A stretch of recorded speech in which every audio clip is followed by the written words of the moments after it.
రూపాయలతో పారిపోయిన ఏసీపీ బోస్ని డ్యూటీలో జాయిన్ అయి 24 గంటలు తిరగముందే అరెస్ట్ చేసిన కొత్త డీఐజీ గారు మాట్లాడుతూ, సరైన ప్లానింగ్ లేకపోతే ఏది సాధ్యం కాదు. అందుకే ఇంతకాలం బోస్ తప్పించుకు తిరగలిగాడు. ఇలాంటి కేసులు నా సర్వీస్ లో నేను చాలా చూశాను. ఆ అనుభవంతోనే వచ్చిన వన్డేలోనే అతన్ని పట్టుకోగలిగాను. సార్, బోస్ గారిని ఇంటర్వ్యూ చేయొచ్చా? రేపు కోర్టుకి అటెండ్ చేసేదాకా ఎవరికి చూపించడం కుదరదు. Thank you very much. ఆ కొత్త డీఐజీ బోసుని అరెస్ట్ చేశాడంట.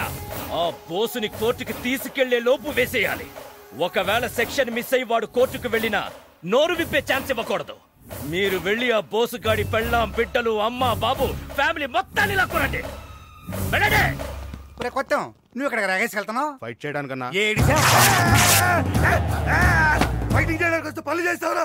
ఎవరికైనా ఇంతకన్నా బాడీ ఉంది చెప్పురా. లేదా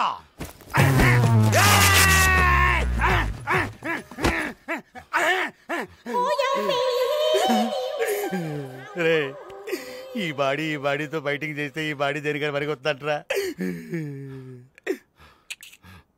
నీకు చాక్లెట్ కొని పెడతాను, నన్ను పెట్టే.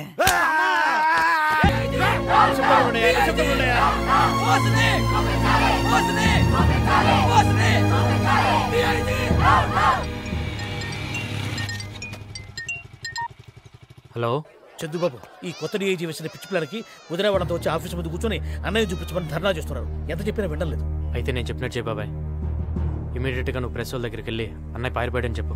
అంతలో నేను వచ్చేస్తాను. అమ్మా, బోసు గారు పారిపోయారు. మీరు వెళ్ళిపోవడం తెలుసు. సార్, బోసు పారిపోయాడు సార్. వాట్? నిజమా? బోసు దొరికాడన్నది ఎంత నిజమో పారిపోయాడన్నది అంతే నిజం సార్.